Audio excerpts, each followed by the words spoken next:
Welcome, and thank you for joining Summer Readiness 2021 Enhancement Training, Part 1. Before we begin, please ensure you have opened the chat panel by using the associated icon located at the bottom of your screen. Note that all audio connections are muted at this time. To submit a question, select Everyone from the drop-down menu in the chat panel. Enter your question in the message box provided and send. Alternatively, pressing pound 2 on your telephone keypad. You will hear notification when your line is unmuted. At that time, please state your name as well as your question. If you require technical assistance, please send a chat to the event producer. With that, I will turn the conference over to Rada Madrigal. Please go ahead. Thank you, Marco. Good morning, everybody. Thank you for joining us today. My name is Rada Madrigal, and I'll be taking you through today's session. I'm joined virtually by some of my colleagues who may speak up during Q&A or to provide clarity when needed as we go through this topic today. We're here to talk about the changes being implemented as part of the market enhancements for summer 2021 readiness. There will be 2 sessions to this. Today is part 1. In an effort to increase transparency and provide greater service to our stakeholders, we are recording this webinar. It will be posted on our website so that you can review it in the future and for those who were not able to join today's call. I did put a note in the chat a couple of minutes ago giving you a link to the presentation. For your reference, these slides are posted on Kaiser.com and can be found in 3 places. We have them in the Learning Center under New Modules. You can also find them on the Release Planning page under the Summer 2021 Release. Or if you go to the Stakeholder Initiatives page under Market Enhancements for Summer 2021 Readiness, you'll find them there as well.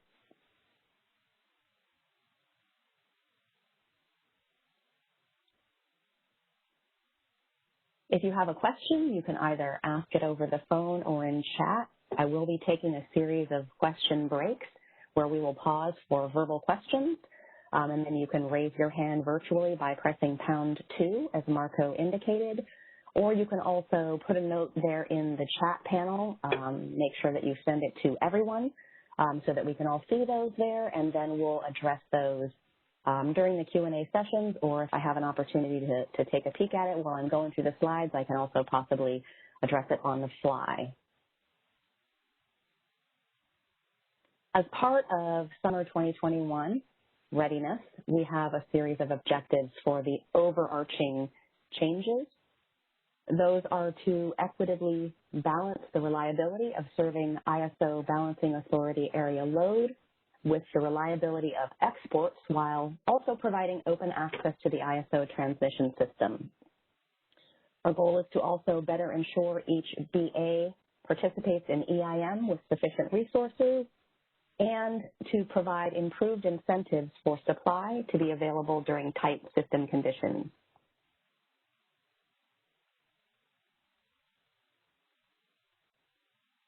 As part of Part 1 training, we're going to go over 3 topics associated with Summer 2021 Readiness.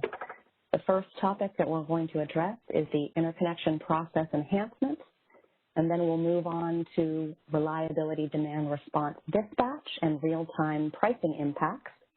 And then finally, we'll close it out by talking about management of storage resources during tight system conditions.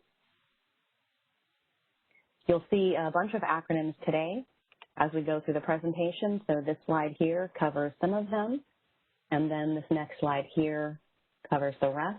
And if you have your presentation open, you can refer back to those if necessary.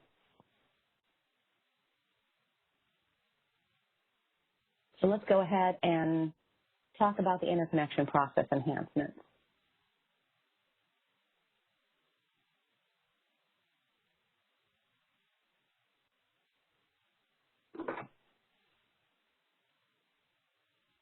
Key points with this change, the ISO will be implementing BPM changes and changes to the tariff in order to enhance the independent study interconnection process. The goal of that is to provide the ISO with additional capacity for summer 2021. In a nutshell, we will be removing the 100 megawatt or 125% cap on behind-the-meter expansion requests. And we'll also give ourselves the ability to award available deliverability temporarily to online projects until those earlier queued projects come online.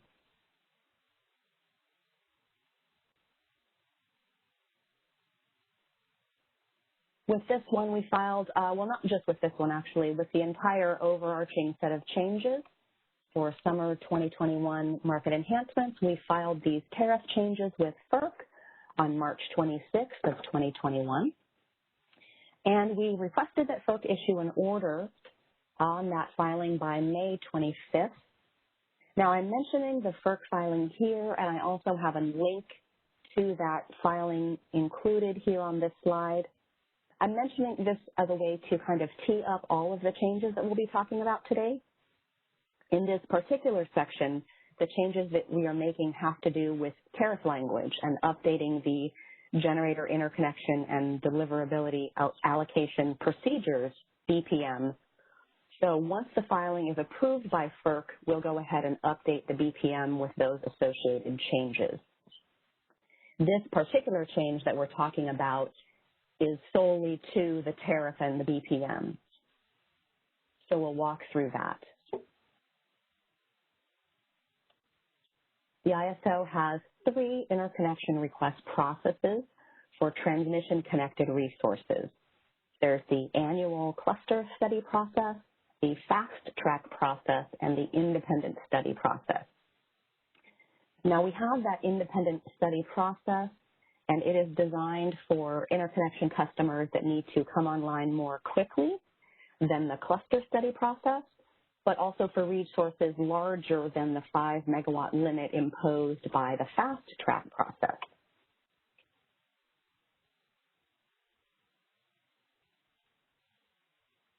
As part of preparing for summer 2021, we analyzed this and we are aware of 2 issues that may mitigate independent study interconnection customers' ability to create that capacity that we're looking for, that load-serving entities can procure this summer.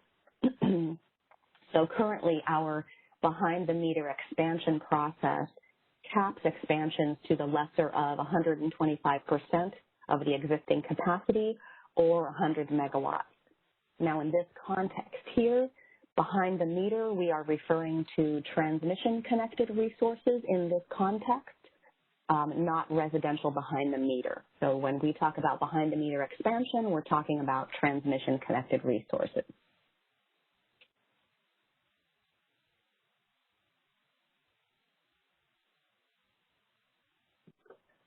The independent study process was designed to prevent queue jumping for deliverability, and therefore it requires independent study interconnection customers to participate as energy only until they can participate in the next cluster deliverability assessment. So even if we have deliverability that is available and unused, we currently cannot allocate that to independent study customers even on a temporary basis. So the purpose of this enhancement is to change that. So we have filed with FERC to remove the cap on behind-the-meter expansions. And the reasoning behind that is the vast majority of those expansions today are battery additions on variable energy resources, which are honestly less likely to prevent the issues that the cap was designed for in the first place. So removing that cap will allow these variable energy resources to hold excess energy when demand is low and then discharge that energy during the system peak, which will be very valuable for us as we deal with summer readiness or as we're getting ready for summer and the challenges that we may face. We also proposed to FERC to empower ourselves to award that available interim deliverability on a temporary basis. This will allow load-serving entities to shore up their portfolios during those tight summer months, and it will maximize the use of that available deliverability capacity that we have.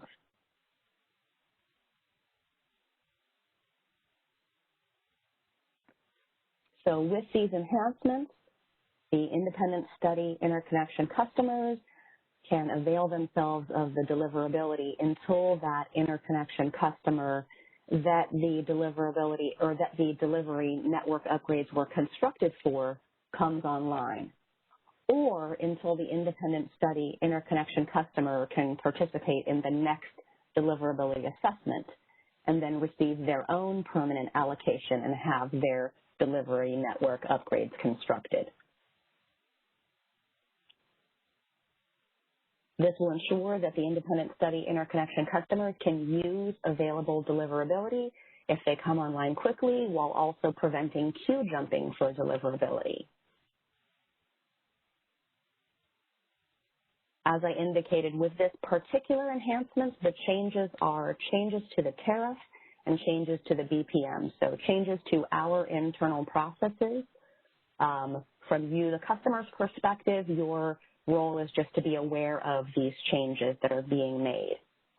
So with that, that's the end of this one section about interconnection process enhancements. And Marco, let's go ahead and see if anybody has any questions. So feel free to put a question in the chat or ask one verbally. As a reminder, pressing pound 2 will indicate you wish to ask a question or to make a statement.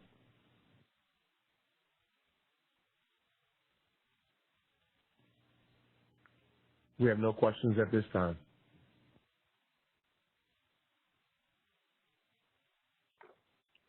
All right, let's move on to the next topic then. The next item on our agenda is the reliability demand response dispatch and real-time price impact.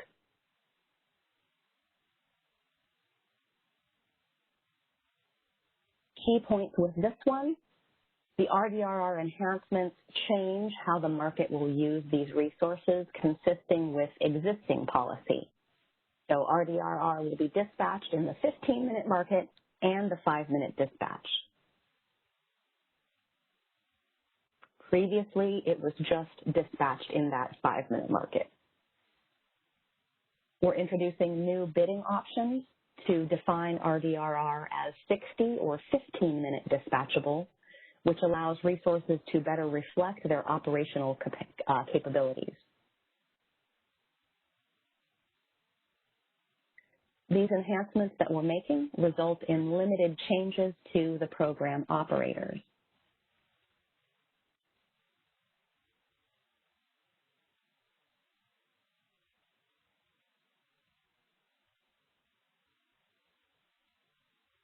I mentioned that these changes use existing policy. So RDRR will be dispatched in the real-time pre-dispatch, also known as the 15-minute market, and the real-time dispatch, or the 5-minute market. This change will allow RDRR to actually set the market clearing price in the 15-minute market. This change will also reduce the occurrence of RDRR being dispatched due to variations in forecast between RTPD and RTD, so between that 15 and that 5-minute interval.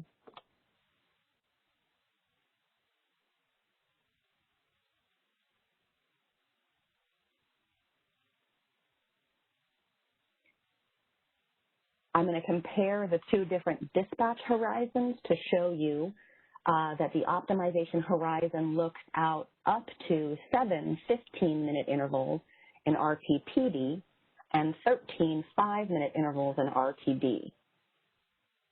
RTD optimization horizon considers the maximum startup time of 40 minutes as well as the minimum run time of no more than 1 hour within more optimization intervals. So this diagram here lines up and shows you how the maximum startup time as well as that minimum run time of no more than an hour fits into more of those RTPD dispatch or intervals than it did previously just in the RTD.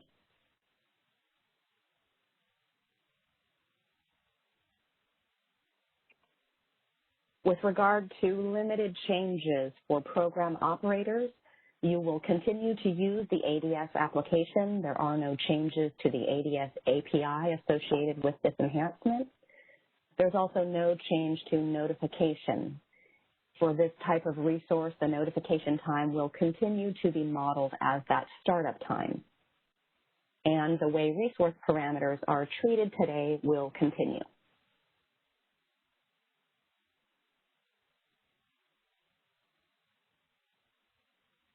These enhancements to the Reliability Demand Response Program send appropriate price signals when dispatched, so the ISO operator will enable that RDRR function, which allows the market to access these resources.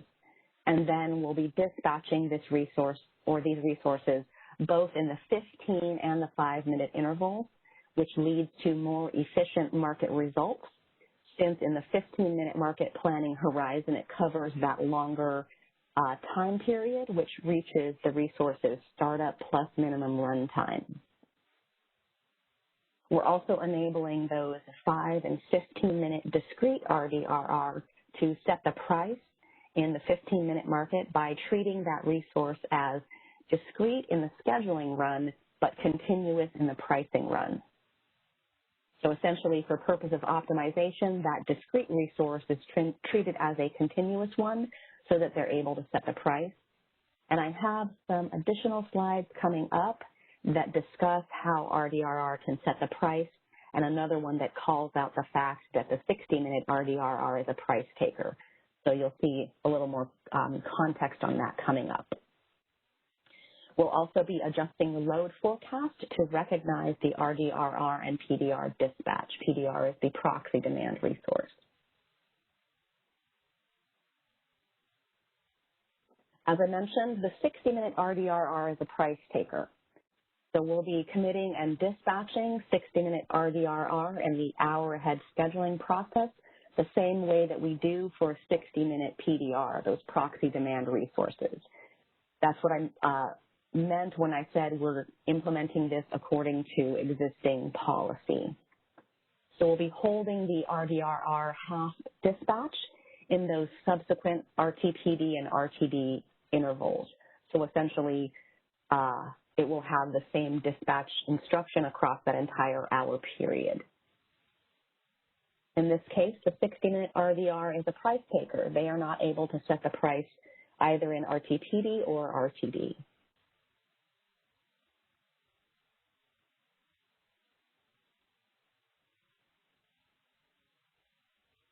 Now, in contrast to that, let's talk about how RDRR has the ability to set the price. First of all, the operator has to enable that RDRR dispatch function that releases these resources to the market.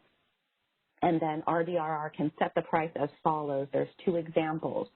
So for discrete RDRR, which would be 15-minute or 5, they will be treated as either on or off at their Pmax during the scheduling run, but in the pricing run, they'll be treated as non-discrete or continuous with a 0 Pmin, and they'll be allowed to set the price.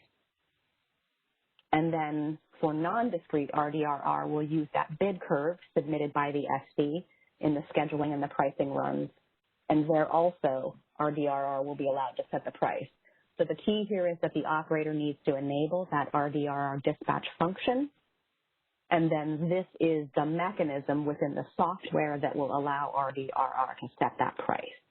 When we enable that RDRR dispatch function, when the operator does that, they have the ability to do that for either a specific region or for all regions or sub-regions, so we have some control over how we're calling upon these resources based on what the market needs. I created this slide here to kind of give you just a visual breakdown of those 2 slides in a more concise format to identify when the RDRR has the ability to set the price. So if the ISO operator has not enabled RDRR, then none of these resources are activated and then not setting the price. So the ISO operator enables RDRR. In that situation, if you're a 60-minute RDRR, you're a price taker. You're not setting the price in any interval. If you're 15-minute, you have the ability to set the price in the 15-minute market or RTPD, real-time pre-dispatch. And if you're a 5-minute resource, then you can set the price either in the 15 or the 5-minute interval. And then those continuous resources have the ability to set the price either in RTPD or RTD.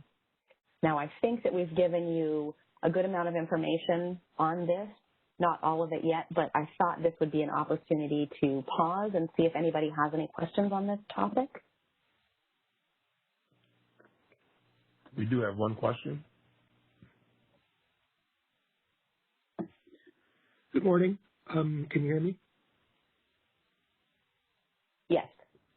Great. This is Alvis Komoda at PG&E. I just had a couple of questions on rules and what you just presented. On slide 20, you mentioned the 40-minute notification time in RTPD. Does that really translate into a 45-minute? I mean, it was the first interval you can be actually committed in would be 45 minutes after the beginning of the optimization. Is that correct, or do you actually represent a start in the RTPD model that would be at 40 minutes?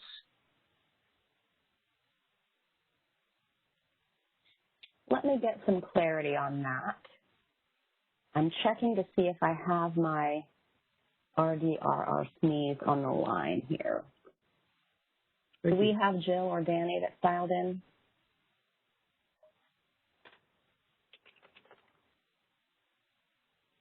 Yeah, this is Bill Weaver. I don't think either of them are dialed in, but RTPD really is a catch-all for the the real pre-RTD processes that are all occurring on their normal schedules. We're talking about STUC, RTUC, FMN, and HASP. So really just RDRR will be rolled into the standard timelines for those, if that's a more precise answer. Yeah, that's great. I just wanted to, my understanding is the 15-minute resources can only be dispatched for the 15-minute blocks that are defined in that market. And the confusion was just because if it's a 40-minute notification time, then that would appear to say you can be started 5 minutes before a 15-minute interval, and then I don't know what that would mean for the block. So I just wanted to check. I think that would probably mean that you really have a 45-minute notification time if you have a 40-minute notification time. But I just wanted to check on that. So if you could maybe get an answer to that question, it doesn't have to be immediate, but I wanted to check on that. I'll check on that for you, Alva. Yeah. Yes. Great. Thank you. Yeah. Go ahead. I had a second question. For the discrete RDRR bids, am I right in thinking that the form for a discrete RDRR bid is you have a minimum load bid for PMIN, and then the question I have is there also an energy bid? What is the form of the energy bid that's associated with a discrete RDRR bid? And this is probably something everybody who's involved in discrete resources knows about, but I've forgotten what the rules are, so I just wanted to check on that.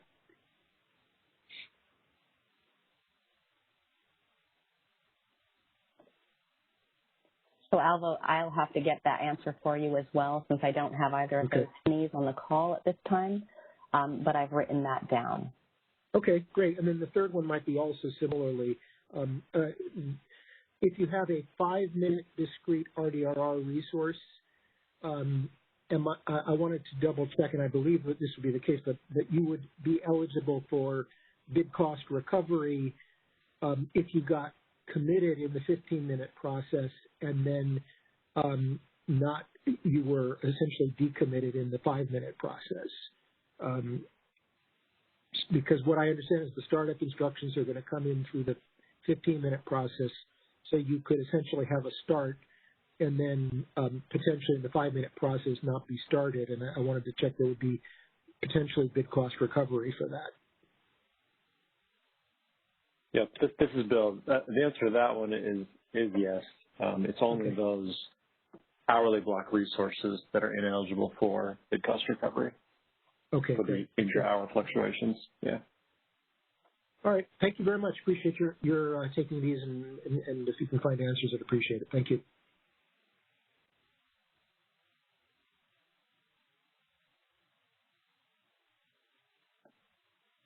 Sure thing. Any other questions on the line, Marco? We have no further questions at this time.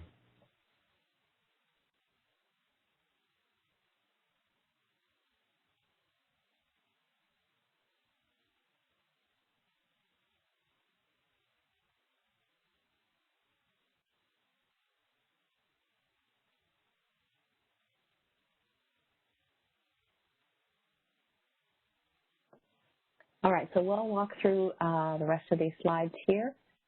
For RDR or enhancements, they result in limited changes for program operators. So, I had backed up to slide 20 to talk about that with Alva. So we were here. When does RDR have the ability to set the price? And we discussed that, so let's move on. Talking about bidding, you're required to submit RDRR bids into the real-time market between 95 to 100% of the soft bid cap, so essentially between $950 and $1,000. Our suggestion to you is that unique RDRR bids per program will help to ensure that programs are dispatched together via the optimization to the extent that program components located in different forecast zones cannot respond independently to dispatch instructions. And if discrete dispatch RDR option is chosen, then we ask that you consider setting your PMax to a value, consider setting your PMin to a value less than the PMax. This assists the ISO in treating discrete resources as continuous in the pricing run.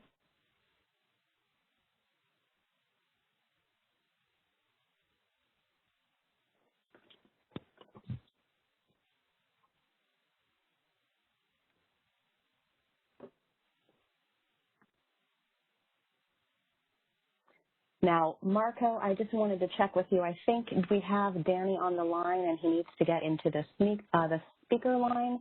Can you check to see if we've got him on the call here?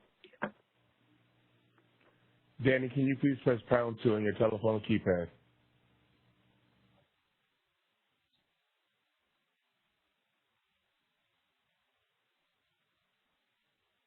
Danny, your line is now unmuted. Great, thank you. All right, so we'll go through a couple of slides, and then Danny will catch you up on a couple of questions that we have that we're hoping that you can assist with. So thanks for being here. Now we'll talk about these new dispatchable bidding options and their settlement's impact. So with the 60-minute option, energy schedule is committed for the hour and is communicated 52.5 minutes before the flow of energy. That resource, again, is a price taker for the full hour and is not eligible for bid cost recovery. And then in the 15-minute dispatchable option, bids are submitted into the 15-minute market and dispatched at the SMM price. Those dispatches are communicated 22.5 minutes before the flow of energy and will be eligible for bid cost recovery. As we mentioned a moment earlier, it's only that 60-minute RDRR that isn't eligible for bid cost recovery.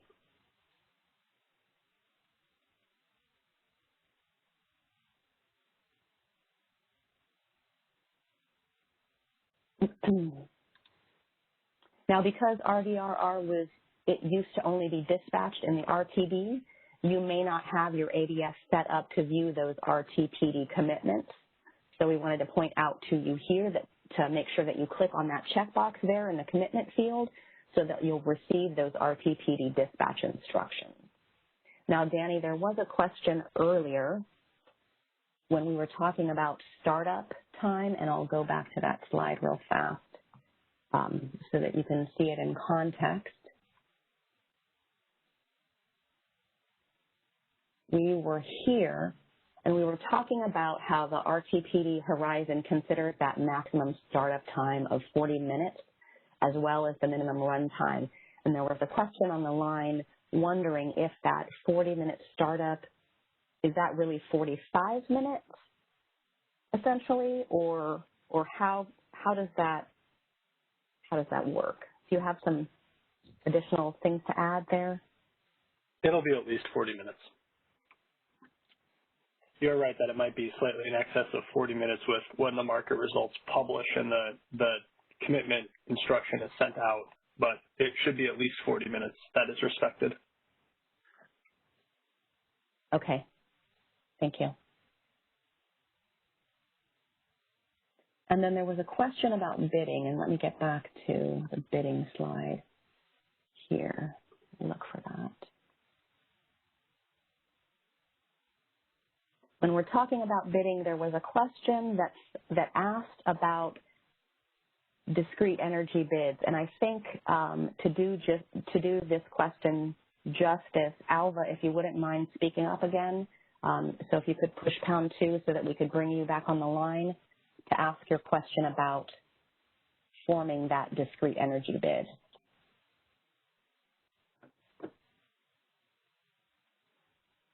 Yeah. Hi.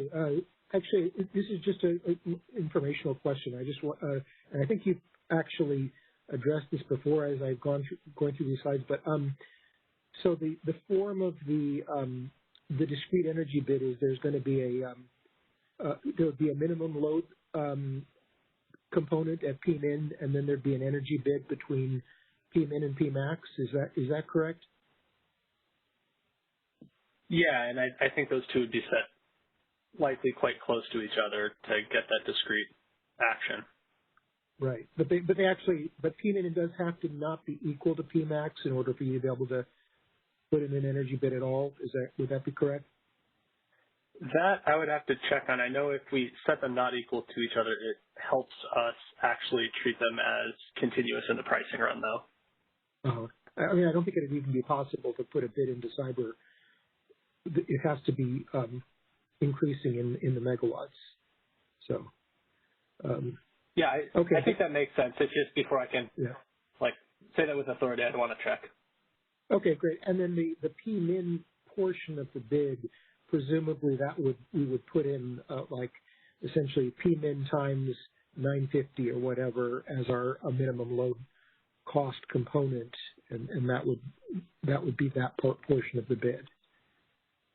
Yeah, and I think we've talked about that before, correct? Yeah, I think so. I'm just trying to review because we're getting close to the time now. Okay. Thank you very much, Danny. Appreciate it. Sure.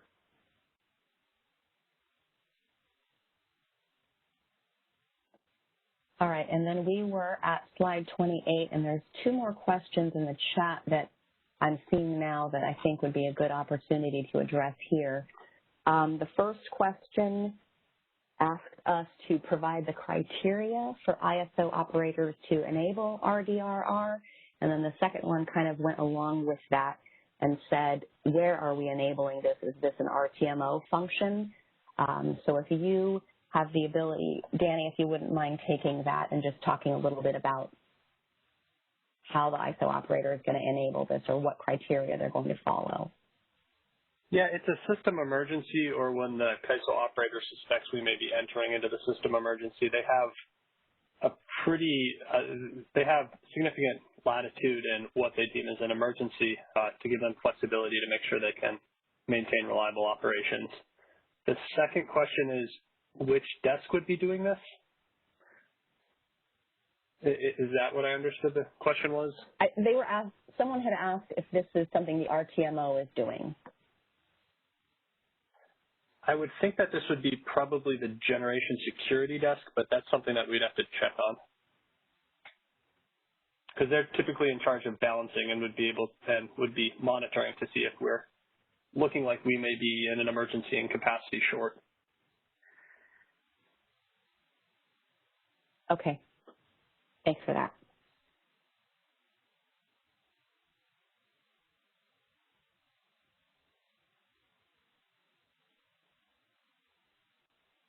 There was another thing that I wanted to mention, and I believe that is, pardon me for a second as I try to find the slide that I'm talking about.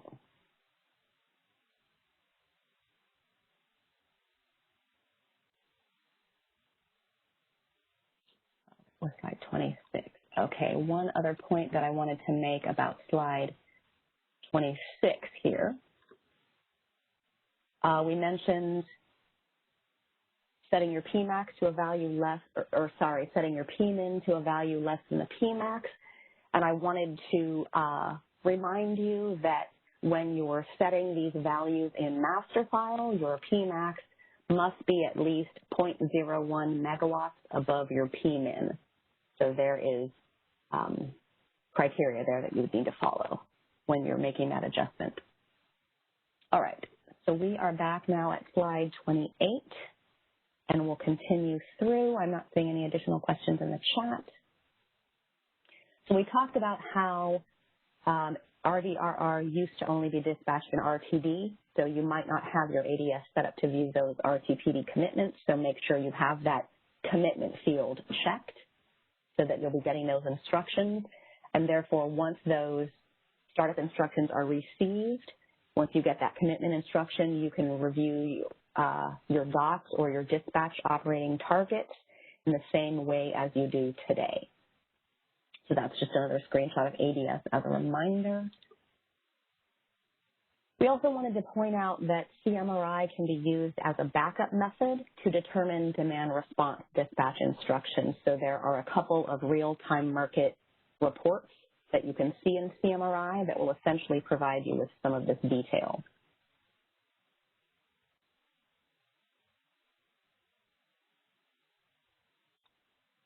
The first one that we'll take a look at is the real-time unit commitment advisory schedule. So this is published as oops, did I skip one? I did. We're going to talk hourly first and 15. Okay. So this report is published as an advisory, but it's binding for PDR or RDRR that selects that 60-minute bid option. So the real-time unit commitment runs, and the report is published in CMRI 52.5 minutes before the hour. So you'll be able to see that report there in CMRI. In addition, we have reports related to the 15-minute market scheduling process. So these are published as binding for PDR and RDRR that selects that 15-minute bid option. Folks that have the 60-minute bid option will also see FMM awards consistently with the hourly schedule. So the FMM runs 37.5 minutes before the start of the binding interval, and then this report is published 22.5 minutes before the start of that binding interval.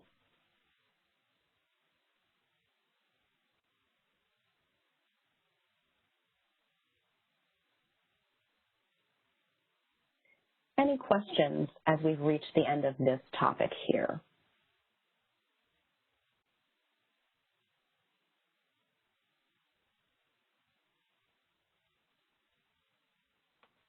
Marco, let's go ahead and check on the phones first. We do have one question.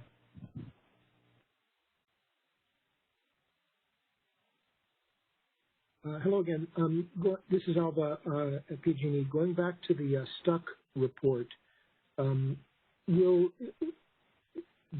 a column in that report that shows binding or not. So is that column going to be, is that value going to be set to yes if it's binding, or is it, or are we just, that's essentially the question. Are you going to show that, because the advisory schedules might go out more than 1 hour, are you going to show by setting the flag to binding that it is a binding schedule? Alva, I think what you're asking is if you're going to see a yes or a no in that binding column that we see here. Is that your correct. question? Yeah, that's correct. Okay. So this report is titled Real-Time Advisory Schedules. So these are all advisory. You're not going to see yes as binding, but we're saying that although this is an advisory report, they are binding for those PDR or RDR resources that select that 60-minute bid option.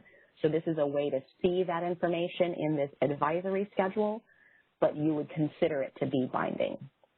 So this is, I'm not imagining that you'll see a yes there because it's advisory. So that's kind of essentially what they are.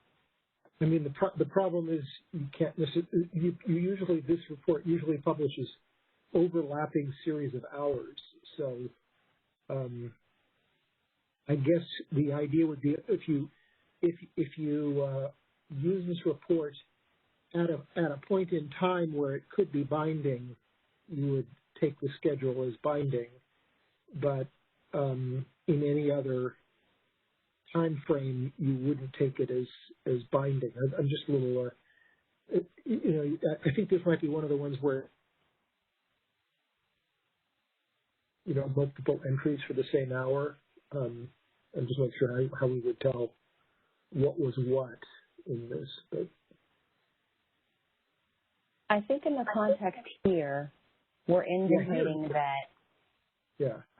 I mean, in ADS, you would receive your startup instructions in ADS. Yeah. And that's where you would get that binding instruction, but these reports that we have in CMRI can kind of be used as a backup to see that information as well. Right. I'm just not sure you can use it as a backup very reliably. That's all I was wondering about, because there's not actually going to be something that'll tell you if you have, there could be cases where you'd look at it at the wrong time and not realize the instruction was not binding, for example, or was binding and you would assume that it was binding. So, but since it's a backup, I guess you could say there's no warranty that it's necessarily correct. Right. Do I have a SME that maybe wants to add any color to the discussion?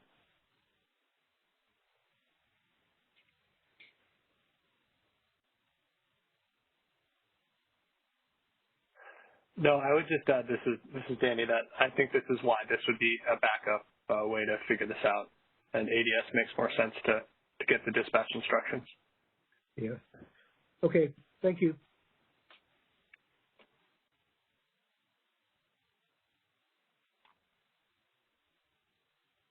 All right, there was a question in the chat that asked, okay, on the phone?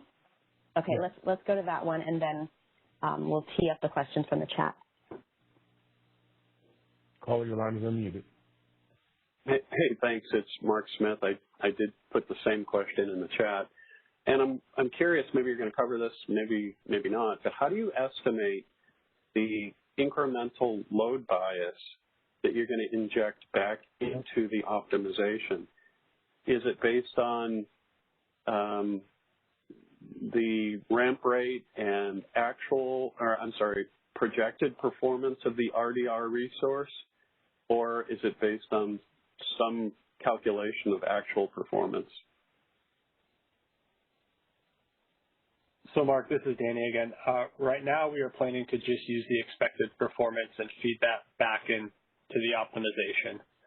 As you are aware, not all these resources have telemetry, so we can do some after-the-fact reconstruction, but it's nowhere near real time. So I think our plan was to use the expected performance, and then should we need to utilize these resources, go back after the fact, and if we do need to make further adjustments, do that at some time in the future. But for this summer, it'll be expected performance. Okay, Danny. Thank you. I appreciate that.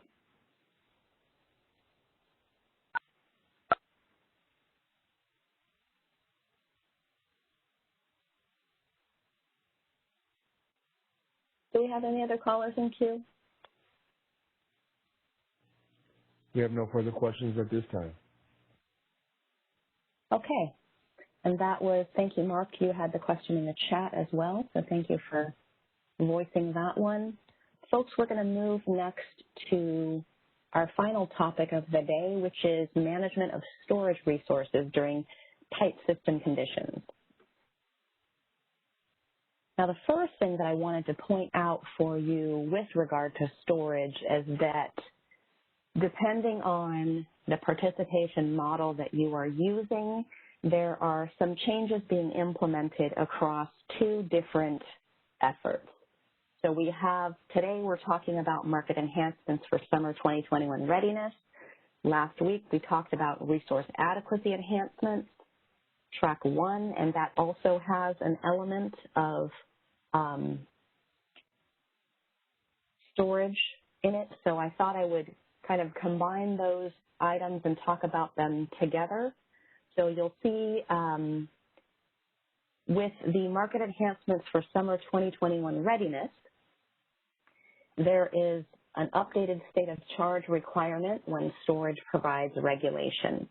So the ISO market will ensure that resources have sufficient state of charge that can maintain their regulation up and regulation down awards. These requirements apply whenever storage is awarded regulation. So this new element applies all of the time when storage is awarded regulation. We also have something called the minimum state of charge requirement that's implemented as part of the RA enhancement project. That particular element only applies to RA resources. It will also only be applied on days where those needs are critical. And it is a temporary requirement with a 2-year sunset provision. In real time, the ISO operators have the ability to cancel that requirement if conditions are different in real time as compared to how we had forecasted them to be in day ahead. This may bring a question to your mind, okay, well, what about non-RA storage? And with regard to summer readiness and what we were able to do in the amount of time that we had, we did not make any changes with regard to that.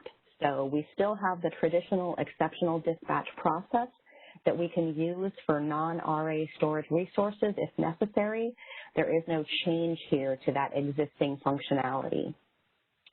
And when we discuss market simulation at the end of this session, you will see that this is one of the structured scenarios that will be executed during market sim. In the near future, we will begin a new energy storage enhancements initiative to develop a market-based tool to procure that state of charge from storage resources, both RA and non-RA, and provide compensation for that product. So we'll talk about the 2 new changes coming up. The first is the updated state of charge requirement when storage provides regulation. Key points with this one is that we'll get that updated state of charge requirement and apply it to all storage resources that are awarded regulation. And then just for your own informational purposes, we're also providing new screens for the ISO operators that will allow them to visualize the storage fleet. With regard to the updated state of charge requirement, when we are scheduling and awarding storage resources, the market ensures that resources will have state of charge that can maintain the awarded regulation up and regulation down for at least a certain number of configurable minutes. So this applies both to the RTPD, or that real-time pre-dispatch, which is also the 15-minute market.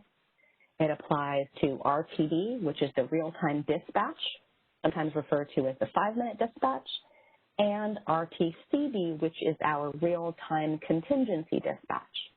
So in all of those scenarios, we have a configurable time parameter for each market path for each type of regulation. The next slide here will just give you a look at what those configurable numbers are. So for each of the regulation up and regulation down intervals, the configurable number of minutes defaults to those that you see on the table here. RTPD is going to be 30 minutes, same as RTD. If we're doing a contingency dispatch, it'll be 20 minutes. So the first RTCD run will reserve 20 minutes and release 10 minutes of SOC. And then for the second and beyond contingency dispatch run, we'll be releasing all of that.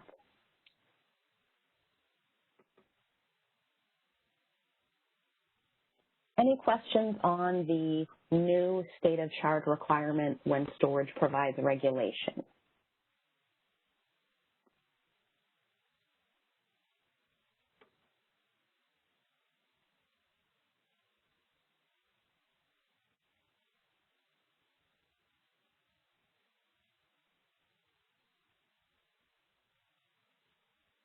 Marco, anyone on the phone? We do have one question on the line.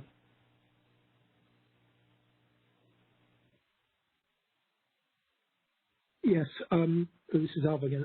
On the will the day-ahead market in giving regulation awards also ensure that there's a half an hour of state of charge on in the upward or downward direction depending on the award? That might already be the case. I just wanted to double check on that.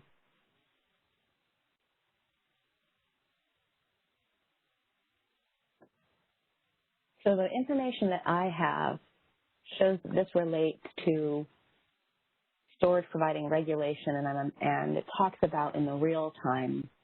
Do I have, I know my SNEAP on storage may have had a conflict with this last couple of minutes here. So do we have Gabe on the line? Yeah, I'm on the line.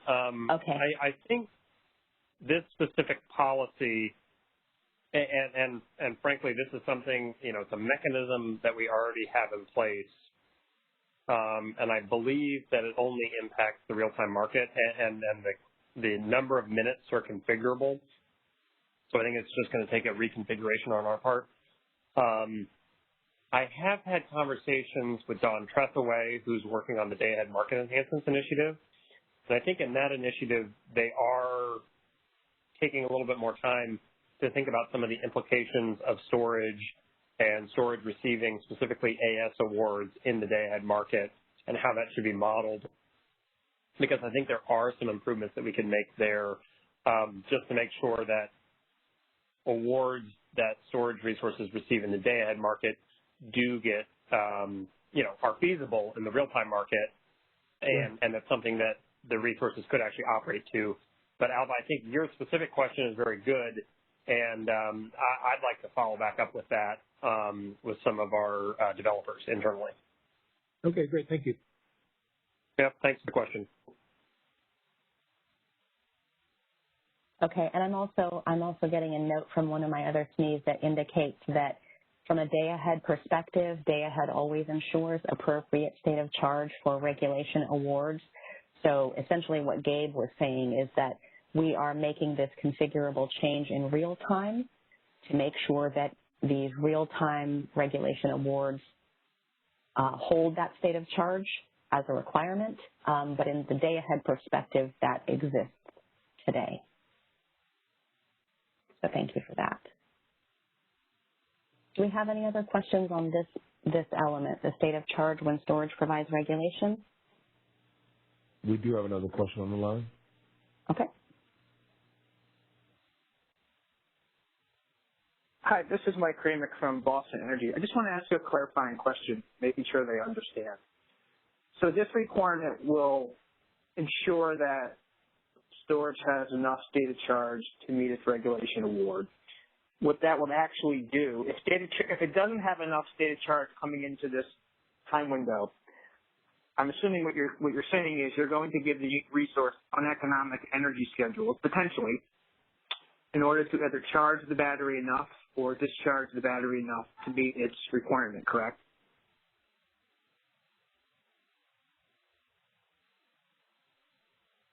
This is Gabe again. This is when the market is awarding ancillary services, this is a requirement to get the AS award.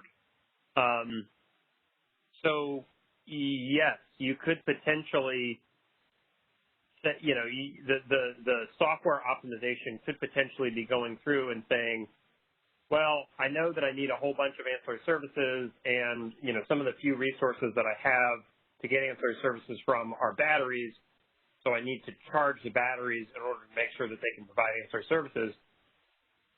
Or the optimization could say, well, my storage resources don't have very much state of charge right now, so instead of procuring ancillary services from my storage resources, I may choose, because it's more economically effective, to get ancillary services from other resources that are on the fleet, either storage that is charged or potentially gas resources or something else that's out there. So Dave, are you saying now that? Yeah. So are you saying now that basically what you're going to be doing is coming? So you have a day-ahead award, right? You have day-ahead regulation awards. That's fine, like I was saying. And if you run into when RTC reoptimizes the regulation awards, are you saying that you're going to when you do that reoptimization in real time or in the 15-minute process, you're going to then say, oh, this resource who had a day-ahead regulation schedule now doesn't have enough state of charge, so I either have to give it uneconomic energy schedules or go find it from somebody else, and in that case, the resource will get a no pay. Is that how it would work? Correct. Great. And then, okay, that's helpful. Thank you much. Yep. Thanks for the question, Mike.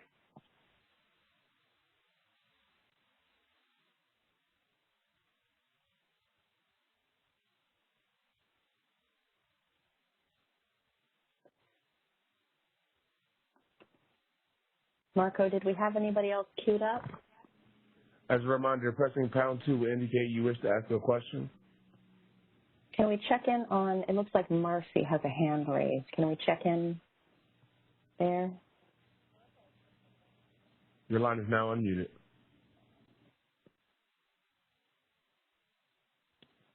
Hi, good morning. This is Marcy Palmstrom with Southern California Edison. I wanted to understand how CAISO is defining tight system conditions. So when would that apply, and how will that be communicated to the market?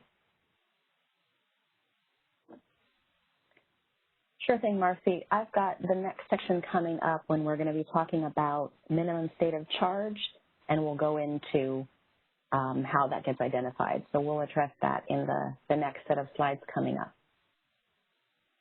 Okay, great. Thank you. Yep, sure thing. All right, so let's move on to that topic, and then we can keep the discussion going. Now, with this item, I do want to point out this is an element that's being implemented as part of the RA Enhancements initiative. So this next section here is for those of you who may have joined the training that we had last Wednesday. This next section here is almost identical to what I presented on Wednesday. I have added in a couple of clarifying details, highlighting the specific type of RUC infeasibility that will activate this requirement. So with that said, I did want to let you know, if you had an opportunity to participate in the call last week, this last portion will essentially be somewhat of a duplicate of that content. So if you feel generally comfortable with the information that you heard before and you are familiar with the market sim scenarios that we're going to touch on at the end, if you need time back in your day, you may choose to disconnect from the call and get that time back. But of course, if you would like to hear this again and perhaps benefit from hearing, new questions being asked, then of course you're welcome to stick around. So let's get into this. Some of you will see this as a refresher or a repeat of what we did on Wednesday. Key points with the minimum state of charge requirement. This is a restriction on state of charge managed through a new tool called the minimum state of charge requirement. And this again applies to resource adequacy resources only. This min SOC requirement is a temporary solution with a sunset date of 2 years after implementation. At that time, it will be replaced by a market-based solution. And we will only be using this min SOC under certain conditions. And this is when RUC is infeasible or RUC is under gen infeasible. And so here, the reason why we're calling out under gen infeasibility is that RUC has the ability to be infeasible in other ways, but this is the only way that min SOC will be activated. So last week I talked about RUC infeasibility. This week I'm going to add clarification to that and indicate we're talking about RUC under gen infeasibility. So some background on this topic here. We expect about 1,800 megawatts of storage capacity to be available to provide RA by August of this year. And at this time, we have about 550 megawatts of storage available for RA capacity. This min SOC requirement will ensure state of charge availability for evening peak periods. And again, this requirement will not be permanent. So we have a new energy storage enhancements initiative coming up in Q2, where we will develop this market-based tool to procure state of charge from storage resources and provide compensation for that product.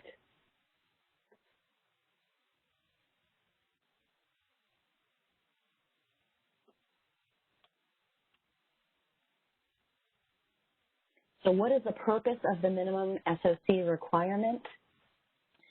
From a day-ahead market perspective, those commitments are not immutable, meaning they can be adjusted and undone by the real-time market optimization. So in real time, we're sending dispatch instructions to resources based on prevailing market prices and resource bids, and we're not considering necessarily those day-ahead schedules. In real time, our current 5-minute real-time market looks out 65 minutes, but most storage resources take several hours to fully charge, whereas in contrast, the day-ahead market optimizes the use of resources across that full 24-hour planning horizon. So that planning horizon of 24 hours allows for management of that charge and discharge in the optimum way. The min SOC requirement ensures storage resources providing that RA capacity are sufficiently charged in the real-time market to meet the day-ahead market discharge schedule when storage resources are needed to meet that evening net load peak. So the minimum state of charge requirement will set the minimum state of charge needed to preserve the amount of energy that the shown resource adequacy battery was scheduled to discharge according to that day-ahead market solution.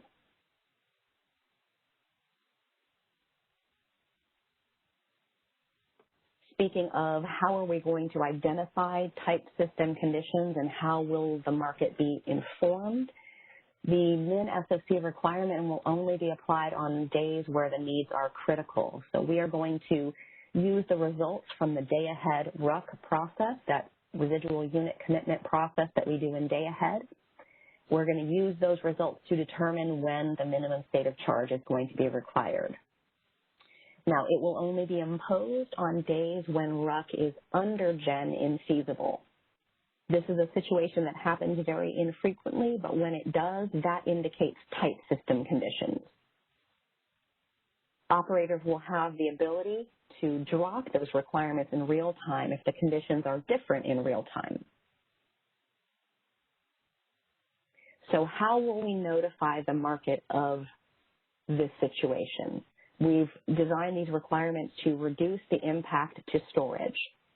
So the min SOC requirement will be implemented in the real-time market that will set a minimum threshold state of charge for each RA storage resource that has a day-ahead discharge award. There will be a series of critical hours that will be determined by operations, which will be the only hours that the requirement is imposed. Now, I say the word series to indicate that it is a continuous time window. It's a range of hours in a row. It's not on, off, on, off. So there will be a set of critical hours determined by operations. This min SOC will be imposed on hours directly prior to discharge schedules, and not in hours earlier in the day. And then the real-time market will optimally schedule storage resources to charge or hold their state of charge to meet those requirements. So how will we let you know when that happens? These reports will come out in the day-ahead time frame, and they will be available in Oasis. So public reports in Oasis will provide detail for the next trade day, only for those trade days that have non-zero RUC under gen infeasibility for at least one trade hour. And I'll show you on the next slide what that will look like. So there will be a series of critical hours used to calculate that minimum end of hour state of charge requirement. And you will see what those hours are, and you'll also see the RUC under gen infeasibility hours and the megawatts associated with that. Now, data will not be published for trade days that have all 0 RUC under gen and feasibilities, and we'll take a look at what that looks like on this slide.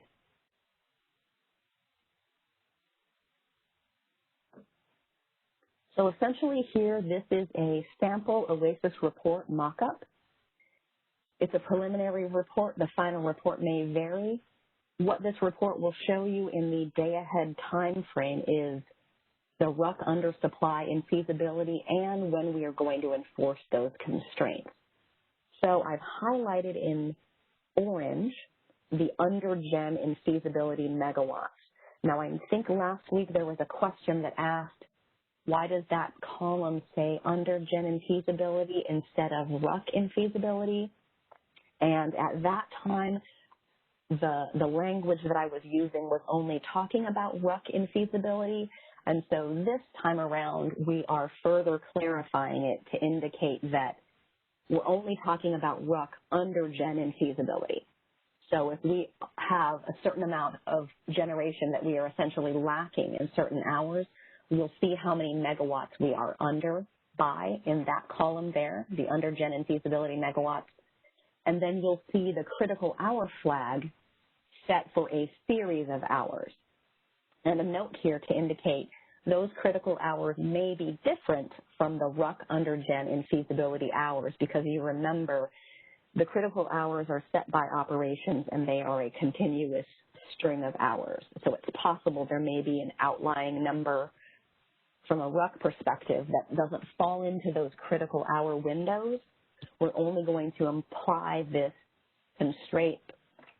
Did we lose audio here? I'm getting a note that says that the audio cut out. Can someone confirm whether you're able to hear me? I still have audio. Okay. All right, it looks like folks are able to hear. Okay, someone was dropped, but they're back in. Okay, good. All right, thank you. Okay, so continue. I just wanted to make sure I was actually speaking to people. So we were pointing out that the critical hours are set by operations, and those are going to be the ones that we're going to be applying this min state of charge requirement for.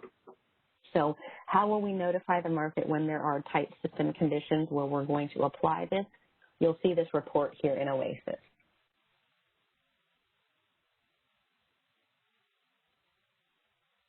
Now we also have the ability to deactivate that.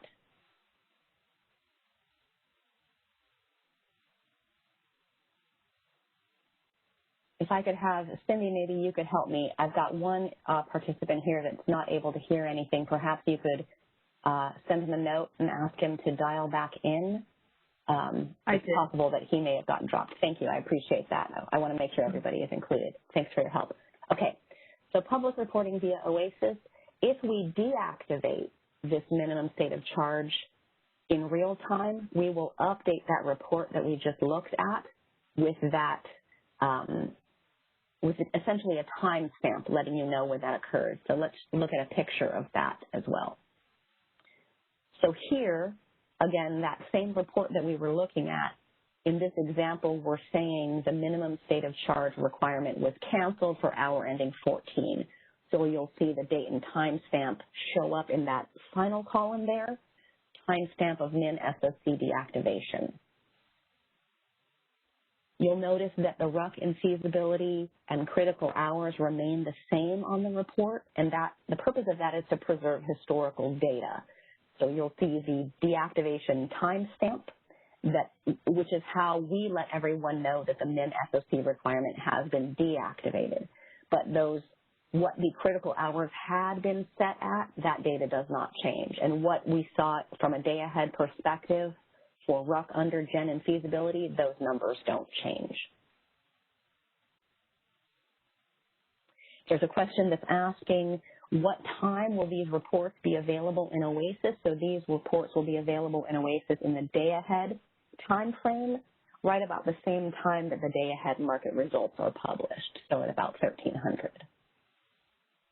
Now, those are the public reports indicating that we are going to activate the min SOC requirement. There will also be resource-specific reporting in CMRI that we are going to publish also in that day-ahead time frame that gives you your resource-specific information. So we are going to publish the following for the next trade date. Binding minimum end-of-hour state of charge requirements that are generated in day-ahead and are more restrictive than the lower state of charge limits listed in master file plus any existing outages.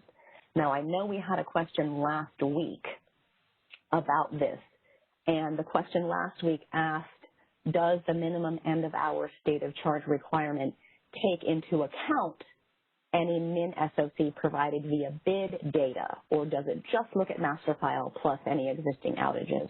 And the answer to that is no, we don't look at your bid data, since the purpose of this enhancement is to address a reliability issue.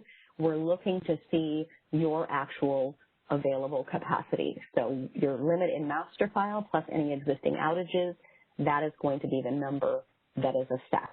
Again, this is a reliability item.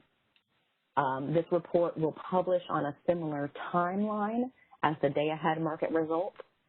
And again, we publish this report in day-ahead, so this is not going to be updated if we cancel that min SOC requirement in real time.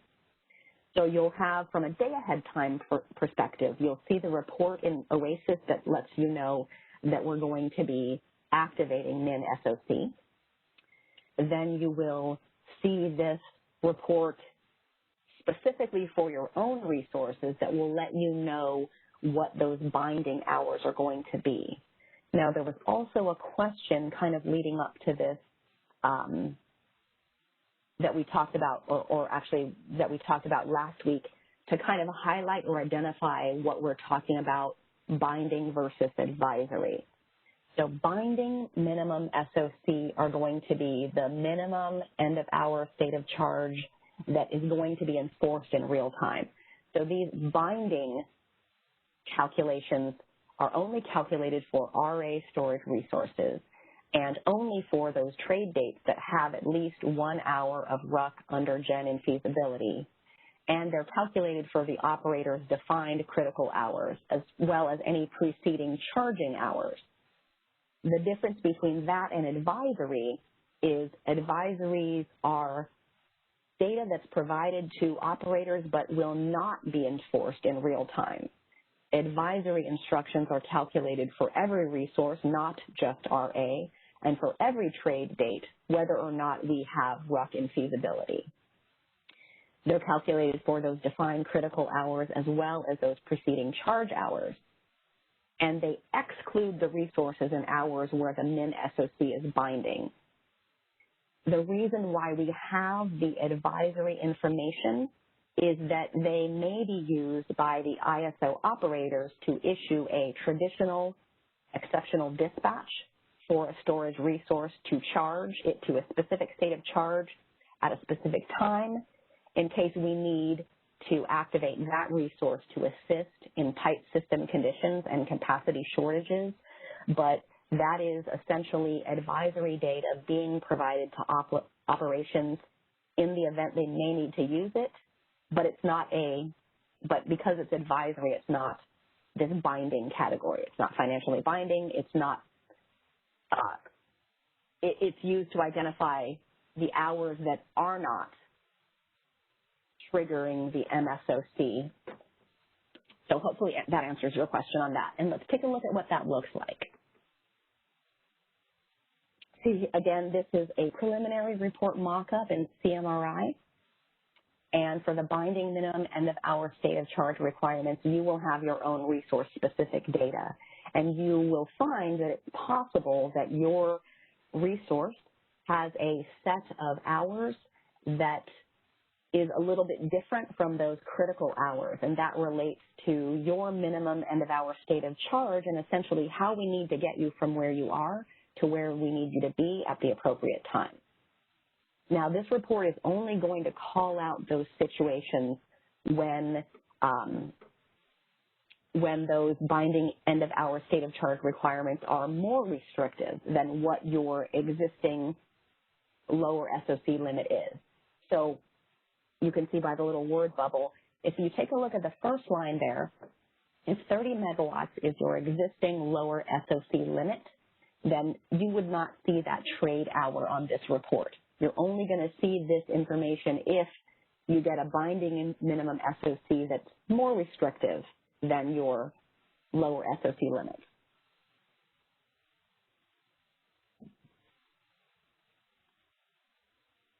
Any questions on that?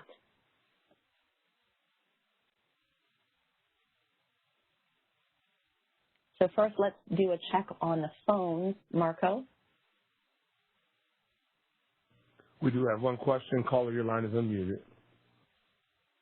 Hi, this is Michael Volpe from PG&E.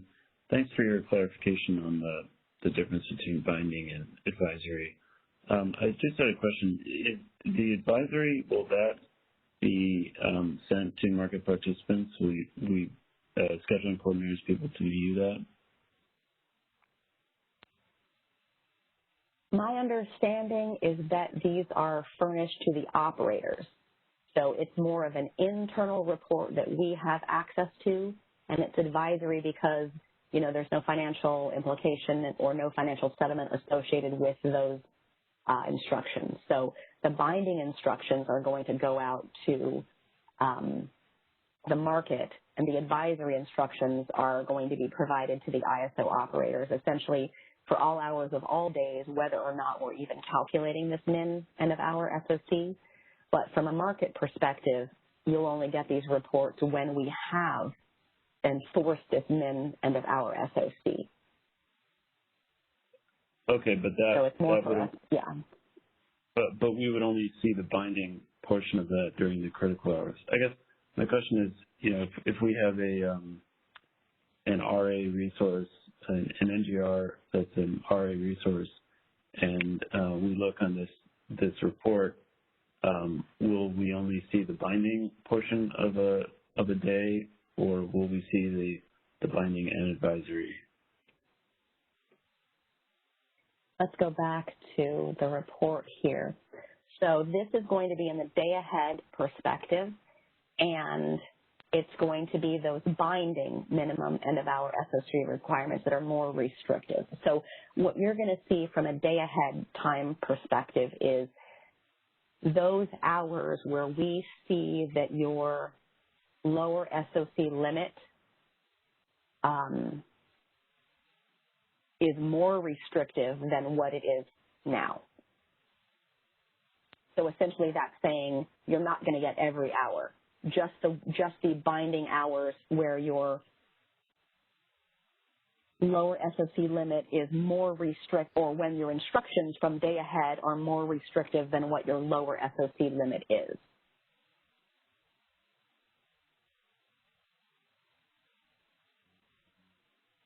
Okay, so it is only when, so it's when the minimum state of charge is in effect. Right. It's when the minimum end-of-hour state of charge is going to be at a higher number than what your lower SOC limit is today. And you would have other reports from a day-ahead perspective, which would just be your day-ahead market results, right, that would show you every single hour for that resource. So you'll have a report that shows you the day-ahead market results for that RA NGR that you know, the hypothetical situation that we have. So you've got your day-ahead battery that you've bid in, and you've got your day-ahead market awards, and then you'll have that information for all 24 hours of the day. And then this report here, the purpose of this report is just to show you when that binding minimum end-of-hour state of charge number is more restrictive than your lower SOC limit, which is listed in master file plus any existing outages. Hey, Rada, this is Gabe. Let me just make sure everybody's speaking the same language here. This report that we have up on slide 54 right now, what it shows in the far right column is what the minimum end-of-hour state of charge actually is. So this is the requirement that's going to be imposed on an hourly basis on the storage resource. And this is done through the calculation for the minimum end-of-hour requirement process that we have on our end. Michael, does that help at all with your question, or am I maybe missing something? Yeah, I guess I'm still trying to wrap my head around it. I'm trying to figure out if there's so we know this in the day ahead, and we want to be sure when the min MSOC is in effect. Mm-hmm. And I just want to make sure that this report will do that, and not kind of if something is, I don't want to be in a situation where the minimum state of charge is in effect and we don't know about it because it's not below a certain limit. But correct. Again, you're exactly right. This is exactly what this report does. So it says, for your resource ABC, in the real-time market, when I get to the real-time market, the ISO optimization will impose a minimum end-of-hour state of charge threshold on that resource for hour ending 16 at 30 megawatt hours. So it's basically saying for hour ending 16, the ISO market software is going to make sure that your resource has 30 megawatt hours in it.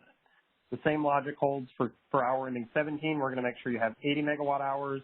Hour 18, we're going to make sure you have 180 megawatt hours and so on. And these are the only times of the day, which I think is where Rada was going. These are the only times of the day when the ISO is imposing any end-of-hour state of charge requirement on the resource. They're shown in this report. Got it. Yeah, thank you. And then the trade hours listed there, would those would be, could you also describe them as the critical hours? So the critical hours are going to be a set of hours that the operators look at. And I mean, for all intents and purposes, we're talking about, the hours where the net load is greatest. So in the summertime, when typically we have RUC and feasibilities, this is usually hour ending 18, 19, 20, 21, that kind of time frame. So the process here is that, we go through the day-ahead process as usual. The day-ahead market understands and knows that on these very tight days, and this is true just in general of our market optimization, that if I need storage resources to be charged, they can do that economically for the storage resources and with the most efficient solution. So let's say, okay, prices are lowest in hour ending 9, 10, and 11, so I'm going to go ahead and charge up your specific storage resource during those hours. And then later in the day, when loads are really, really high and I need basically all of my resources generating flat out, including the storage, I'm going to discharge the storage at hour ending, 18, 19, 20.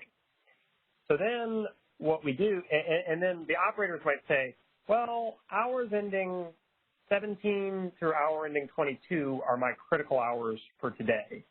Now, the specific example that I'm walking through here has a storage resource that would be discharged in hour ending 18, 19, 20, but doesn't necessarily have a discharge award in hour ending 17. But you're still going to have, because you have effectively 3 hours of state of charge in the battery, you're going to have a minimum state of charge requirement for those 3 hours where you're providing energy, discharge energy in the day-ahead market. And you're going to have additional requirements in the hours before that, because we also know that the storage resource can't charge up instantaneously. So you're probably going to have a minimum state of charge in hour ending 17, 16, and 15. And, just like it's indicated here, in the first hour, the minimum state of charge requirement is going to be relatively low, and then it's going to ramp up each additional hour after that to sort of get the resource positioned so that it can achieve the discharge schedules that it was awarded in the day-ahead market. Yeah, that's helpful. I'm just wondering that the hours leading up to the peak hours that that you're imposing the minimum state of charge constraint. Mm-hmm. Are those just by definition, is that included in the terms of critical hours or not? So really, frankly, initially I was in favor of saying, well, anytime a storage resource has a discharge schedule in the day-ahead market, go ahead and calculate a minimum state of charge for that storage resource so that we can ensure that it's charged. Some of the stakeholder feedback we got through this initiative was that, well, those are too restrictive.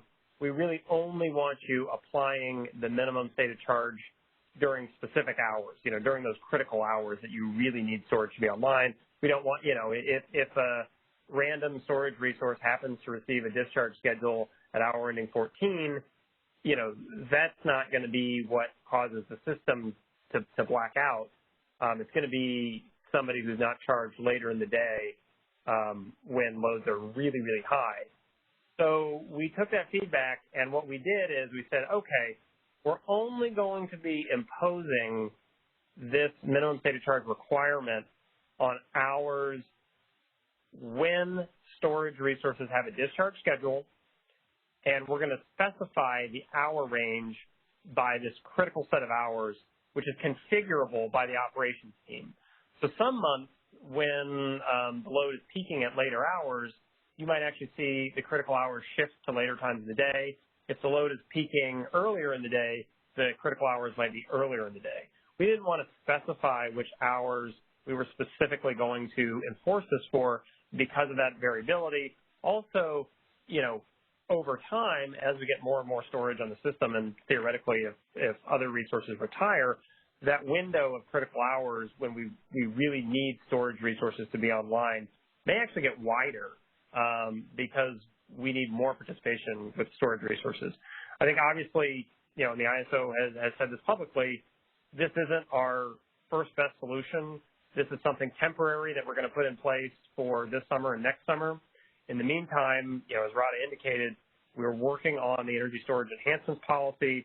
We're going to try to develop a tool that's market-based to procure state of charge from storage resources, and that tool is what we're going to use as our permanent solution, and it's going to have the compensation built in so that when we're effectively telling storage resources to hold and maintain state of charge, they'll be available and they'll be getting compensated for that. Great. Thanks for your clarification. Yeah, great question, Michael. I appreciate it.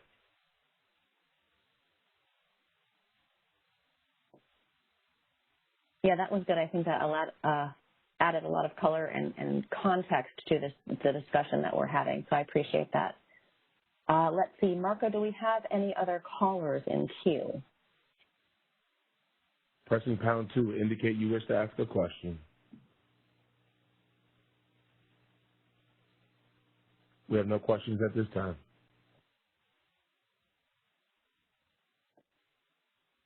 All right, we're going to wrap up this session by talking about market simulation. We've got market sim activities for both the RA Enhancements Initiative and the Summer 2021 Readiness. These market simulation structured scenarios provide you, the customer, with the ability to preview and test out this new functionality from bid to bill. It's important for you to attend the market simulation calls to stay informed on the timing of activities for this and other releases. I do want to point out for folks that might not be aware of it, that Thursday of this week we have a market sim call for Summer Readiness 2021, and that will be from 2 to 3 in the afternoon, 2 to 3 Pacific. So make sure you tune into that.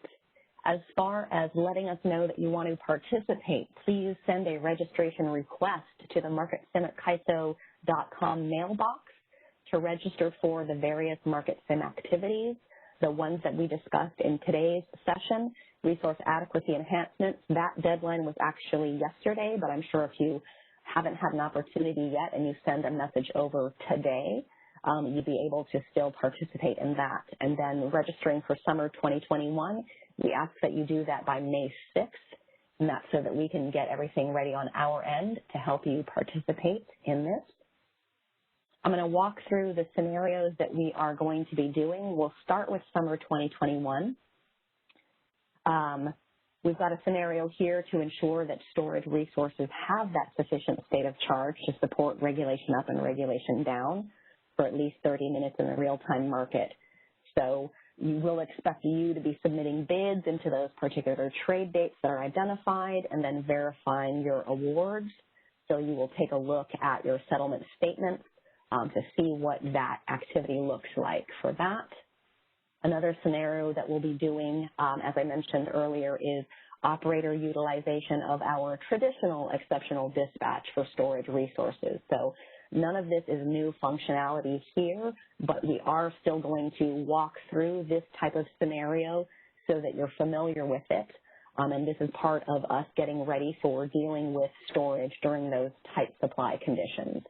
So we're expecting to have some days where we trigger RUC under gen infeasibility, and in addition to using the minimum state of charge requirement on RA resources, we're also going to walk through scenarios of calling on exceptional dispatch for these traditional storage resources.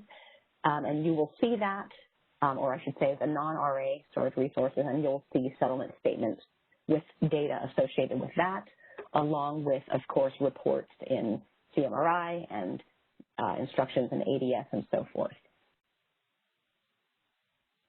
Another scenario that we'll walk through is the dispatch of RDRR. So we're going to identify tight system conditions and call upon RDRR either system-wide or within a region or within a sub-region.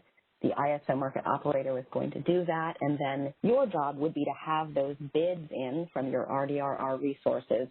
They're between the cap of 95% and 100% of that soft bid cap, and then submit those bids. And then RDRs will be dispatched as necessary to meet system needs, and you'll take a look at your settlement statements to see that information as well.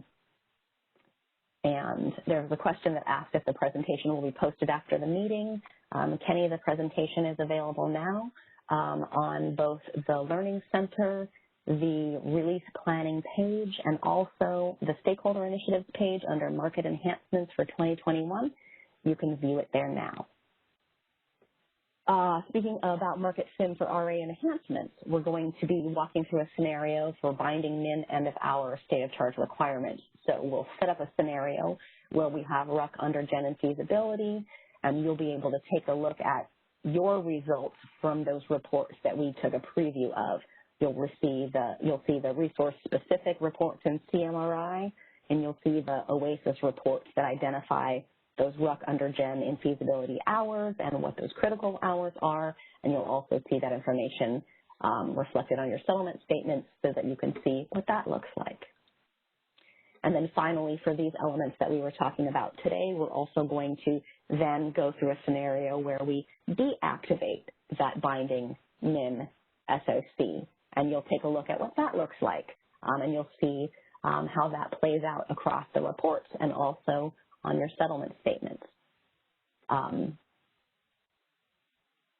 Here we wrap up the discussion, and I'll ask, or I'll give you the opportunity to ask any final questions before I leave you with some closing remarks and also reminders about training coming up the rest of the week. So before we close things out, do we have any additional questions?